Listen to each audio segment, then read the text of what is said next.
हाकिम शाम दरबार में बैठा हुआ है, जंगे सिफीन गुजर चुकी है,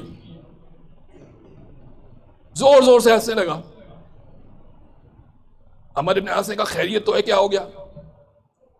उसने कहा ए अमर इब्न आस, मुझे तुझ पर हंसी आ रही है। अपने वजीर से कहने लगा, कहा मुझे तुझ पर हंसी आ रही है। कहा क्यों हंसी आ रही है भाई? कहा याद है जब जंगे सिफीन में अली इब्न अबी तालिब तुझ तक पहुंच गए थे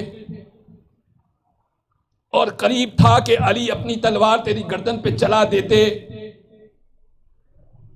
तूने वो हरकत की कि अली को नजरें फेरनी पड़ी भागने के लिए। उसने वो हरकत की कि अली को नजरें फेरनी पड़ी, वो भाग गया। अब अमर इब्न आस ने देखा कि तारीख में लिखा जा रहा है ये तो भाई, तभी तो बयान किया जा रहा है यहां से।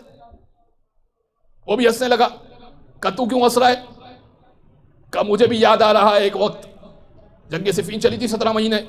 कहा मुझे भी याद आ रहा है एक वक्त, जंगे सिफीन की एक रात को अली की तलवार इस अंदाज से तेरे खैमे तक पहुंच गई थी कि खैमे के पर्दे को फाड़ दिया था। हमने तुझको घेरे में ले लिया था, जैसे ही तूने दो धारी तलवार को देखा तो हमने तेरे वुजू के टूटने की आवाज को सुना।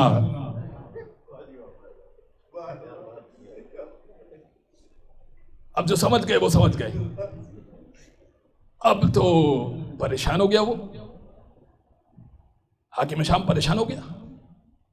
कहने लगा छोड़ अली की बात को, आज से ये लिख ले, तवज्जो रखिएगा जुमले पर, कि आज से तू ये लिख ले, अली के मुकाबले में डट जाना तो छोड़, भाग जाना भी बहादुरी है।